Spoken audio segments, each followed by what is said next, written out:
Hi, my name is Eric Alexander, and one of the biggest game changers in my life took place in the Himalayas.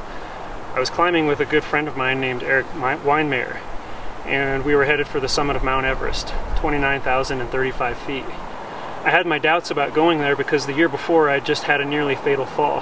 I fell 150 feet off the side of a 600-foot cliff. I didn't break any bones miraculously, but I did get high-altitude pulmonary edema. I was also struggling because I had just lost my best friend in a snowboarding accident, and I didn't know if these kind of risks were really worth it. But it is a passion of mine and something I love to do. I think what changed the game for me was realizing we can have our doubts and we can have our fears, but courage is what propels us in the presence of those fears.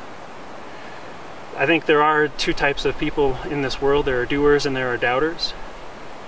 The only difference between the two is B-U-T. And sometimes we have to get off of our butt to get rid of the doubt and to go and do. I think of the four friends that lowered their paralytic buddy down through a rooftop to see Jesus. See, these guys were doers. Maybe they had their doubts, but I think their faith was a little stronger, and it changed the game.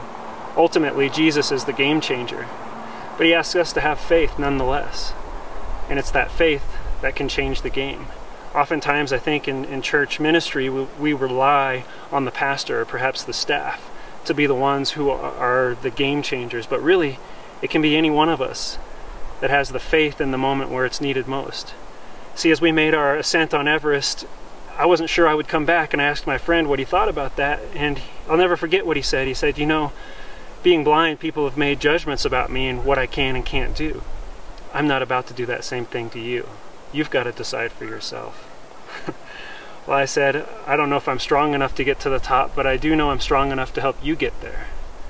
We had an unlikely team. As we went for the summit, we left our camp at 9 o'clock at night. Imagine this, it's 10 below zero, the wind is blowing 45 miles an hour, you're setting off for the summit, you've got someone behind you who's completely blind.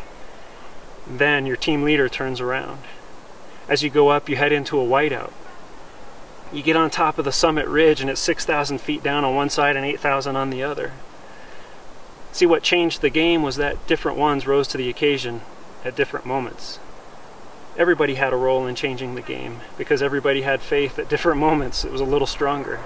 It was Luis who got him across the ridge, one of my teammates, and up over the Hillary Step. It was Jeff and Brad that pulled out the fixed lines that had been buried the night before. It was Sherman Bull who in the whiteout said, if you want good weather, go to Central Park. But really it was a blind man, the most unlikely of people, who changed the game. Perhaps the whole game of climbing Everest, because he chose to believe. He got rid of the doubt. He got off his B-U-T and chose to do. And I think that's what we're called to do. To do. Get rid of the doubt. Show a little courage in the midst of our fears. You may even stand on top of the world.